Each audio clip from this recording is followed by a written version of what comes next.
दोस्तों, मेरी ये यात्रा पर्यावरण संरक्षण को समर्पित है। मेरी ये यात्रा 9 मार्च 2025 को दिल्ली से शुरू होकर देहरादून, पुरोला होते हुए सांकरी विलेज पहुंची। 10 मार्च 2025 को मैं शाम सांकरी पहुंच गया। नेक्स्ट मॉर्निंग सांकरी से केदारकांठा का पैदल ट्रैक, जो कि 12,500 फीट की ऊंचाई पर है, एक दिन में पूरा किया। इस ट्रैक में न भूलने वाली यादें लिए मैं वापस आ गया शाम सांकरी विलेज। रात सांकरी विलेज में ही बिताई और नेक्स्ट मॉर्निंग 11 मार्च 2025 को मैं निकल गया ओसला विलेज के लिए। सांकरी से पहुंचा धारकोट से टैक्सी से, धारकोट से पैदल गंगाड़ विलेज, जो 2 किलोमीटर दूर था। गंगाड़ विलेज से ओसला विलेज पैदल करीब 4 किलोमीटर। करीब 1 बजे मैं पहुंच गया था ओसला विलेज। कमाल की बात यह थी कि इस 4 किलोमीटर के ट्रैक में मुझे एक भी इंसान नहीं मिला। मानो इस जंगल में मैं और सिर्फ जंगल और पहाड़ थे। ओसला आकर पता चला कि हर की दून का ट्रैक अभी स्नो की वजह से बंद है। मैं सिर्फ कलकत्ती धार तक ही जा सकता था, इसलिए मैंने उसी दिन कलकत्ती धार जाने का फैसला किया। जब मैं कलकत्ती धार के लिए निकल रहा था तो मैंने वहां के लोकल लोगों से ये बताया कि मैं कलकत्ती धार से क्या शाम तक वापस आ सकता हूं, तो उन्होंने मुझे न जाने की सलाह दी। लेकिन फिर मैंने उनको बताया कि मैंने लास्ट दिन एक ही दिन में केदारकांठा का ट्रैक पूरा किया है। तब उन्होंने कहा, फिर तो आप आसानी से कलकत्ती धार से वापस आ सकते हैं। कलकत्ती धार ओसला विलेज से करीब 6 किलोमीटर दूर है और इस 6 किलोमीटर के ट्रैक में भी मैं अकेला ही था। ट्रैक के रास्ते में मौसम खराब होने की वजह से हल्की बूंदाबांदी हो रही थी। एक बार मन हुआ कि वापस हो जाना चाहिए। करीब 1 किलोमीटर वापस भी आया, लेकिन मन नहीं माना, इसलिए फिर कलकत्ती धार के लिए मैं निकल गया।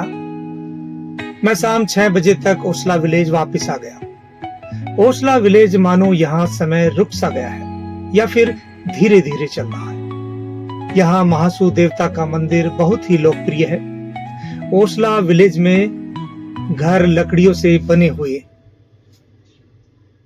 ज्यादातर मकान 2 मंजिला थे। नीचे पशुओं और स्टोर के रूप में प्रयोग किया जा रहा था और ऊपर रहने के लिए। एक रात मैं ओसला में ही रुका। अगली सुबह 12 मार्च 2025 को मैं निकल गया हनोल के लिए। ओसला से पैदल वापस धारकोट और धारकोट से मुझे लिफ्ट मिल गई मोरी तक के लिए, जो कि एक ब्लॉक है। मोरी तक आते आते शाम के 4 बज गए। मोरी से मैं पहुंचा चातरा और फिर चातरा से पैदल 3 किलोमीटर हनोल गया। शाम 6 बजे मैं पहुंच गया हनोल। हनोल में एक फेमस मंदिर है महासू देवता का। इस मंदिर में लोग दूर दूर से पूजा करने आते हैं। यहाँ रात 10 बजे महासू देवता की पूजा होती है। मैं उस पूजा में शामिल हुआ।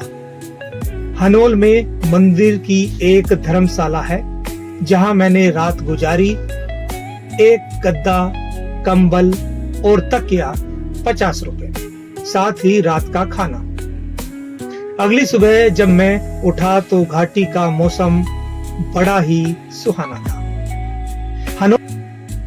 हनोल टोंस नदी के किनारे बसा हुआ है।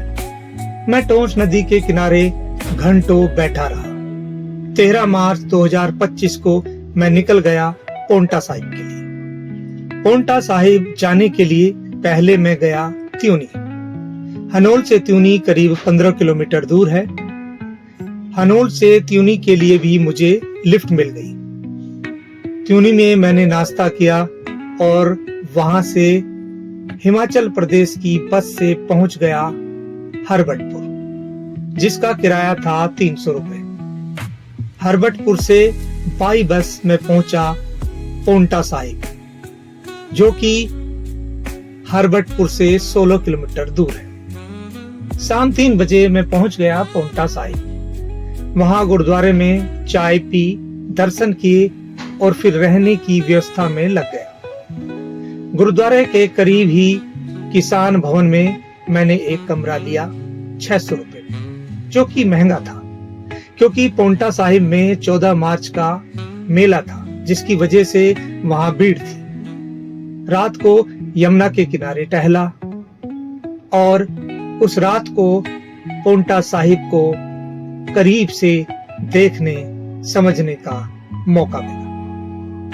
अगली सुबह 14 मार्च को निकल गया देहरादून के लिए। जैसे ही बस स्टैंड पोंटा साहिब पहुंचा तो पता चला होली की वजह से बस नहीं चलेगी। फिर मैंने फैसला किया पोंटा साहिब से देहरादून पर्यावरण जागरूकता पैदल यात्रा करने का, और फिर रात 9:30 बजे मसूरी एक्सप्रेस से दिल्ली के लिए निकल पड़ा।